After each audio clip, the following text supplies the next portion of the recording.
No, ese tema tiene que salir de esta mesa, ¿no? Que por eso está en la primera página de los periódicos hoy, la propuesta del alcalde de subir el 30%, ¿no? Mira, yo creo que ahí pensando, ¿no?, sobre la marcha en este tema, yo creo que hay un tema fundamental de que el agua no falte. Fíjate, el 30% de la tarifa, pero vamos, fijaros que no haya restricciones de 10, 12, 14 de horas, eso es lo principal. Y además de un agua de calidad, que se pueda beber. Joder, que no te falte el agua, que abras a cualquier hora del día los 7, 8, 10 o 15 grifos que hay en tu casa, contando todo, que abras y te salga un agua que puedes poner la boca y beberla. Y si la pones en la nevera pasada por una esta, está buena. Eso es fantástico, eso es un tesoro, ¿no? Eso es un tesoro. Y eso se puede hacer. Y eso es una obligación. La infraestructura que tiene Andalucía, toda España, es tan brutal, la infraestructura hidráulica, que eso debe estar garantizado. Porque claro, es que en Andalucía, en el Guadalquivir, hablo de memoria, y en toda Andalucía, pues 3.500 hectómetros cúbicos, y en Andalucía 5.000 hectómetros cúbicos, ¿no? Y el uso urbano es una décima, es 400. Por tanto, hay que restarle al regadío y cortar la contaminación que está haciendo para que falte el agua en Pedrera, falte el agua en Herrera y tantos lugares más. Pues es el regadío el que va a tener que recortar y le falta. Y encima va a tener que recortar para que no se produzcan estrangulamientos de los abastecimientos urbanos, que los propios agricultores son los primeros o los segundos o los terceros habitantes de esos núcleos urbanos, lógicamente, ¿no? De manera que eso es, yo creo, lo principal, que no falte y que sea de calidad. Y claro, hay situaciones, porque en los Pedroches es una situación concreta, en la Sierra de Huelva, la Sierra de Sevilla, cada sitio, pero digamos que la consigna general es garantía del agua y de calidad, en un reto político con unas bases técnicas y económicas para poderse realizar. Luego está el tema del coste. Claro, que llevar el agua a esos grifos potabilizada, recogerla, verterla depurada, cuesta mucho, y ahí hay un debate, ¿no? Yo creo que la clave es la transparencia de costes.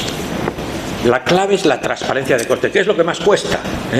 Yo he estado con algunas personas que están aquí también, ya hace mucho tiempo, cuando ya hace 2 o 3 mandatos municipales, cuando se puso la tarifa individualizada, porque en Sevilla sabéis que tenemos la tarifa individualizada, no familiar, sino calculando cuánta gente reside realmente en cada esto, ¿no? Se puso en marcha eso, se dio bastante información, se constituyó una comisión, e incluso en esa atmósfera muy avanzada y valiente de aquel momento, costaba muchísimo, tanto que no se conseguía desentrañar los costes. La estructura salarial de la empresa fue imposible ponerla sobre la mesa. Se sabe lo que cobra el alcalde, pero no se sabe lo que cobra el cuerpo técnico de Masesa, que tampoco es el problema, es ese exclusivamente, pero todo lo demás, ¿no?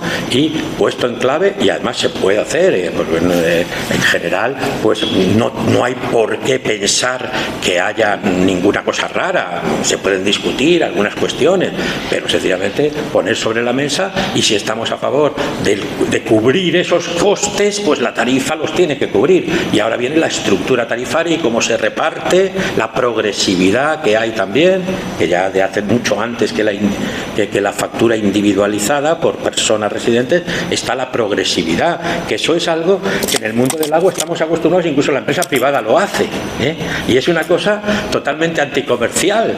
Tú vas a una gasolinera con un coche pequeño, pones 10 litros y te cobran 10, con un coche grande pones 50 y te cobran 50.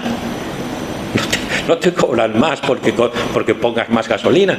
Y en el agua tú consumes 10, te cobran 10, consumes 20, no te cobran 20, te cobran 30, 40 o lo que sea, la progresividad. Eso estamos acostumbrados. Es una característica del mundo del agua, que no está en nada, porque vas a comprar una cerveza y un botellín te cobran 1, si compras 5 litros no te cobran 5, te cobran 3,5. Se promociona el consumo, como es lógico, ¿no? El agua no, el agua se penaliza. Se penalizan los consumos, y por otra parte está la tarifa social, o está el derecho humano al agua, que garantice que a nadie por dificultades sociales y económicas se le corte.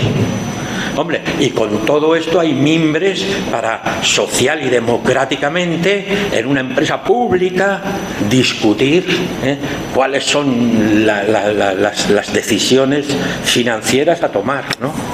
Y en qué se aplica el dinero, cuáles son los programas de inversión. Por ejemplo, aquí pues ha habido las mayores inversiones de los últimos 10 años en EMASES han sido tanques de tormenta que están cuestionados desde algunas perspectivas de gestión de las aguas pluviales, están cuestionados, En fin, un debate que se puede abrir respecto de las inversiones que se tratan de financiar, pero yo creo que hay mimbres, hay elementos para resolver en el marco de una empresa pública este problema, sobre la base de lo que más principal es que haya agua de buena calidad garantizada y que no falte, ¿no? Y que no le falte a nadie, ni a los más vulnerables, como se dice ahora, es decir, a los más pobres, que no tienen capacidad de pago, que a esos no les puede faltar por ley. No ha llegado a meterse en la ley, pero por lo menos se ha recogido en un decreto que ha habido ahora transponiendo una directiva europea de aguas potables. Se ha metido la expresión derecho humano, se ha metido la expresión sectores vulnerables, no se ha conseguido meter la garantía de la prohibición de cortes, pero del mínimo vital no se ha conseguido, pero en fin, se ha avanzado. Y a nivel de empresas, pues más todavía, a nivel de localidades más.